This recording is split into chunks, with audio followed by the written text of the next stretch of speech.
Hello everyone, সবাই কেমন আছেন? আজকে একটা কেক রেসিপি দেখাবো তোমাদের। তো আজকে কেক করার জন্য ১ম এ একটা বোল নিয়ে নিলাম, তারপরে একটা ছাঁকনি নিয়ে নিলাম ছাঁকার জন্য। এখানে ১ কাপ ময়দা এড করলাম, তারপর ১ টেবিল চামচ বেকিং সোডা এবং তারপরে ১ টেবিল চামচ এড করলাম বেকিং পাউডার এড করে দিলাম। ১ চিমটে সল্ট এড করলাম। আর আমি এখানে সুগার এড করেছিলাম সেটা আর দেখানো হয়নি। তারপরে এটাকে মিশিয়ে আমি ভালো করে ছেঁকে নিলাম।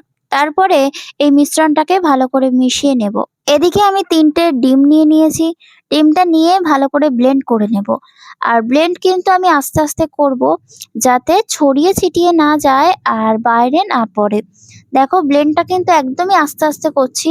যে চাকাগুলো সেগুলোও কিন্তু দেখা যাচ্ছে। আমি এতটাই আস্তে করছি ফার্স্টে, তারপরে কিন্তু আমি স্পিডে করব। তো যাতে বাইরে না বেরিয়ে যায় সেদিকে লক্ষ্য রাখতে হবে তোমাদের। আর ব্লেন্ডটা কিন্তু সুন্দর করে করতে হবে। আর এর মধ্যে কিন্তু অল্প, অল্প করে চিনিগুলো দিতে হবে। মানে চিনির ডাস্টগুলো।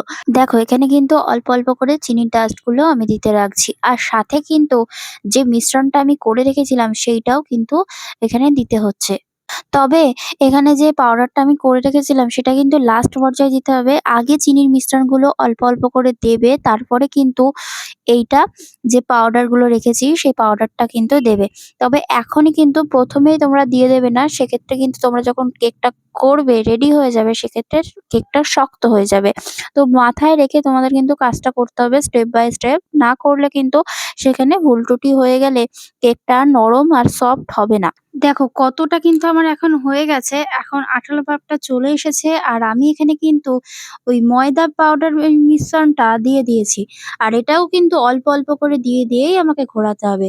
এইবার পুরোটা যখন আঠালো ভাব চলে আসবে আর আমরা তুলে, তুলে দেখে বুঝতে পারবো, তখন কিন্তু আমরা অবশ্যই সেটাকে ছেড়ে দেবো। কতটা কি হয়েছে সেই পর্যায়ে রেখে আমরা ছেড়ে দেবো। তারপরে ডোটা আমাদের তৈরি হয়ে যাবে আর মাইক্রো ওভেনে বসিয়ে দেবো। দেখো আমার কিন্তু এখানে অনেকটাই হয়ে গেছে। আর এখানে কিন্তু আমি অল্প, অল্প করে দিয়েই মিক্সড করছি। তোমরা কিন্তু সেটা মাথায় রেখেই করো। আর ১ম এ কিন্তু আমি আলতো হাতে আগে নেড়ে নিলাম। না চালিয়ে নেড়ে নিলাম। তারপরে আমি চালাবো। চালিয়ে আবারও মিক্সড করব। তার আগে কিন্তু আমি একটু এসেন্স দিয়ে দিলাম যাতে গন্ধটা না বেরোয় ডিমের। ডিমের গন্ধ বেরোলে কিন্তু সেই কেক আর খাওয়া যাবে না। তো এসেন্সটা কিন্তু মনে করে দেবে আর পরিমাপটা মনে রাখবে। আমি এখানে ৩ টে ডিম যেহেতু আমি এসেন্সটা একটু বেশিই দিয়েছি।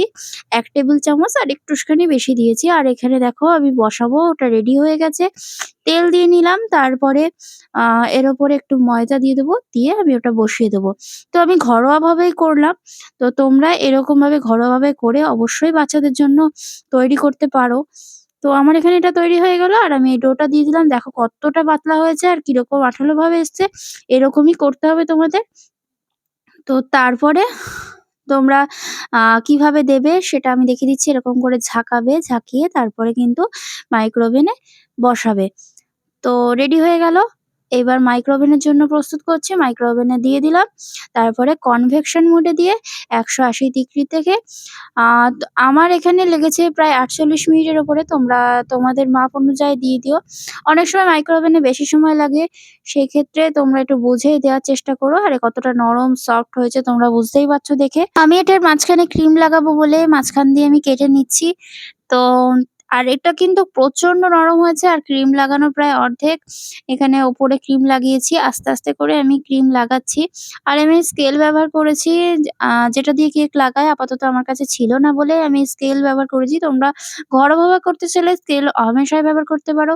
স্কেল ব্যবহার করে তোমরা করতেই পারো, অসুবিধা হবে না কোনো। তোমাদের যদি আমার এই কেক বানানোর রেসিপিটা ভালো লেগে থাকে অবশ্যই লাইক, কমেন্ট, শেয়ার করো। আর চ্যানেলটিকে সাবস্ক্রাইব করে রেখো এরকম নতুন, নতুন ভিডিওর নোটিফিকেশন পাওয়ার জন্য। ধন্যবাদ সবাইকে। ভালো থেকো, সুস্থ থেকো।